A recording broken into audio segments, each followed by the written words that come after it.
Welcome back to Let's Play Pokemon White. We are now on part 98. We're really closing in on 100 there, once again. And by the way, yes, before you ask, my Milotic has spent the last week dead. Dead for a week. Yeah. I know, I'm a horrible Pokemon trainer. You don't need to tell me that. I mean, at least record a few minutes to just at least revive it, I don't know. And PP Max hidden in this staircase shaft right here. You want to come here for the Earthquake TM, of course, but a PP Max is also very much appreciated, even though PP-ups are a lot more common in this game than in previous generations, thanks to the Challenge Rock near Nacrene City. Now, one thing I wonder, though, is why were PP-ups so rare prior to, I'd say, Generation 4, and even in Generation 4, they were somewhat scarce. I mean, it's not like it's a game-breaking item or something. You can't even use them to double your reserve of PP, so I don't know why they think it's such a high-end item, but at least it's easier to get, and I hope that it continues to stay that way in Generation 6. Come on, how many floors is this thing? I thought I would be done by now. There we go! TM26, Earthquake, placed in the most trollish location you can possibly imagine. We saw it here like 70 parts ago, but now we finally have it. Unfortunately, I want to give it to Dragonite, but I can't do that quite yet because it knows Waterfall, which is an HM, so I'm going to have to go to the move deleter in order to get rid of it. But, for all it's worth, though, Waterfall was very useful on Dragonite. I don't know if anyone was dedicated enough to count, but I think I used it at least as much as my stab moves, if not more. So, well, at least it was useful for the time I had it, but Earthquake is just overall a lot better, so that's why I'm going to get rid of it, even though it's been so useful in the past. No, this is the move tutor. I want the move deleter right here.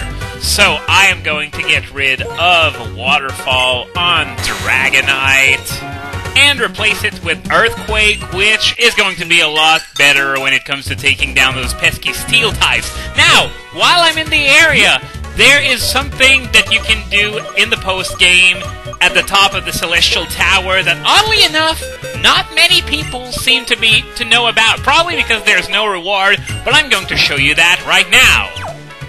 So, once you get to the top of Guardia Forest, except not really, you're going to run up here and you're going to run into Alder, who's ringing Lean's bell, except not really. And the reason why he's here is to pay respects to his lost partner that Getsis was referring to earlier. Oddly enough, we never do learn what species said Pokemon was. Even though we've seen it mentioned a few times, it's never really established. Maybe it's established in the anime or the manga. I don't know, and if anyone has a clue, then go right ahead. But one thing that's interesting about Alder's Pokemon is that his ace is different depending on the media. His ace in the games is Volcarona, but in the anime it appears to be Bouffalant. And in the manga, quite frankly, I have no clue either. I'm sure a quick trip to Boulder Garden could enlighten me on the subject. And by the way, I might have mentioned this before because, well, I tend to say a lot of things in these videos, so it's hard to keep track of what I say and what I don't say. But anyway, Alder told us to go visit him at the Pokemon League someday, which, well, I'm going to fly away to Opelucid right now, but while I do that, I just want to point out that no, we still are not the champion. We have never been because of how Team Plasma interrupted my challenge back then. And if I were to try and go there, I would get destroyed. So it's very important that I go train in Northeast Unova, which I'm going to do right now. Now, I'm going to need Waterfall. Dude, I could have sworn I gave Waterfall to something. Oh, right, Panpour. I almost forgot about that. And let's see, Hasty Volcarone, I just wanted to check its nature real quick. Boost speed, lower defense. Not bad, but not the best either. At least its weakest stat is the one that's being lowered, even though it's not the stat that it never uses at all. So this is why I say could be better, but it could be worse. So, we can now move on to Route 11. The first time we were here, the path was blocked because, of course, this is a post-game area. But now we can go there and train against lots of high-level Pokémon, such as this one! So, oh! Well, wait a minute! Allow me to challenge you to a duel so that I can engrave our encounter in my memory.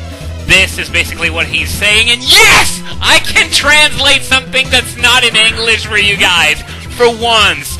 Whenever it's a foreign text like that I can't make sense of, it's always in a language other than the one that I actually speak, so I actually feel special for once. So yeah, I'm really glad for once that French is my first language. So what's he gonna say here? Our battle will be forever engraved in my memory. And here, the landscapes that we have admired, the people that we have met, the Pokemon that we battled, they will forever remain engraved in my memory. So yeah, a bit on the redundant side, but whatever, I guess the same can be said of all the English-speaking trainers out there. And by the way, I'm sorry if the translation isn't really top-notch, because, well, I'm doing this on the fly, basically. I can't really spend too much time trying to think up of a more appropriate word for what I'm trying to say. But moving on to something else, I would like to apologize to the people I got to try and watch the Mega Man Marathon this weekend because of what happened on Saturday. If you tried watching on Saturday, it was just about unwatchable because of the fact that the stream kept going down. In fact, I think it's gone down over 200 times in a period that's around 18 hours, which means that the stream stayed up for like an average of 5 minutes, and then it went down, and it went back up and back down. It was just crazy, and they couldn't figure out the problem. They figured out pretty quickly that it wasn't Twitch that was the problem, because everyone else was able to stream just fine on Twitch. So they called their ISP and they said that it wasn't their fault, that it was probably an equipment issue. So they got their router replaced on the fly like this on the same day. I don't think it's something that any of us could get done. I guess it's because they were raising money for charity. But yeah, they changed the router and it didn't change a thing, and afterwards the situation became a lot better all of a sudden, so the problem really was the ISP, they just didn't want to admit it. So yeah, I'm really sorry if you had to be subjected to that, especially if you don't have ad block, because every single time the stream would come back on, there would be an ad, which pretty much turned this into a marathon of the same 3 or 4 ads on repeat for whoever didn't have ad block. Which is a damn shame, because other than those streaming problems, the marathon was really freaking good in all aspects. At least the one positive side to the Saturday's problems was that we managed to pull off the comeback of the century, something that probably wouldn't have been necessary had everything been going smoothly, and the donations would have come in a little more smoothly as well, I would assume. But yeah, lots of fun, and if I had to plug one thing, which I'm gonna do, I'm gonna throw in a link in the movie description, it would be there was some crappy fanfiction reading, of course. There was one that was especially bad with Tomahawk Man, that, there was just no words for just how absolutely terrible it was. I mean, sure, it's no Metroid High, but it's its own special brand of, why did that person think that clicking the upload button was okay. And you'll never imagine the amount of countries that I visited and the amount of trainers that I fought. Yeah, French-speaking trainers appear to be commonplace on this route. Of course, there were a number of other languages that were featured in a certain building in Castelia, but there weren't any French people there to my knowledge. They're all here on Route 11.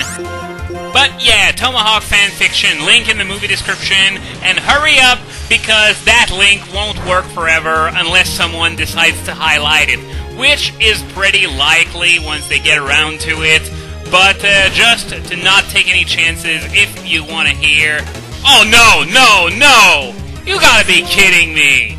Oh, well, I'm gonna go with Mian Shao just to finish that sucker off. Really hate when that happens. Blizzard connects and freezes. 7% chance... No, 10% chance since we're in Hail and Blizzard was guaranteed to connect anyway. So yeah, really hate when that happens. Of course, withdrawing Zekrom was the only logical thing to do because Blizzard spam would have killed it sooner rather than later. Why? Another great traveling memory. Sorry, I'm doing the translation on the fly, so really don't have the time to think about it. When I will have traveled a lot, I will go back home and I will be able to tell a lot of things to my family. So, yeah, lots of fun, the marathon. I wish I would have... I mean, of course, I'm not exactly the kind of person to stay up at night like that, but I really wish I was able to catch Toast's blind run of Mega Man 2. Yeah, someone that hasn't played Mega Man 2 in this day and age, imagine that. And it's a really hard game to boot. At least I find it really hard. And, you know, I know it's archived, and it's even highlighted, but I'm not going to go back and watch it because it took him 4 hours and a half to beat the game. Or am I supposed to say 4.5 hours?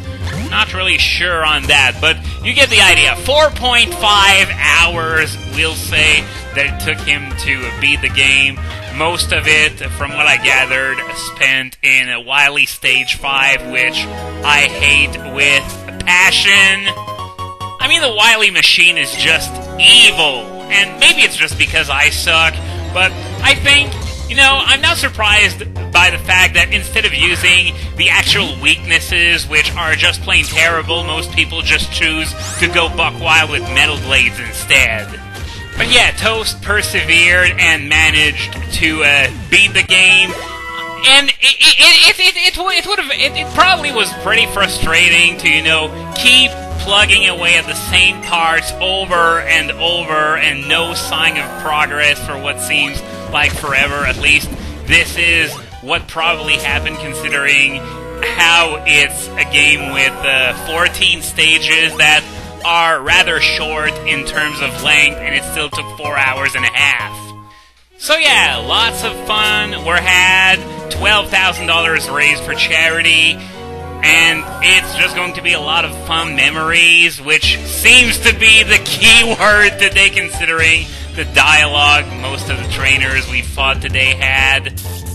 So I guess that's gonna be all for today. I mean, there's one more trainer left in a remote area of this route that we noticed from the bridge that's at the east of this area.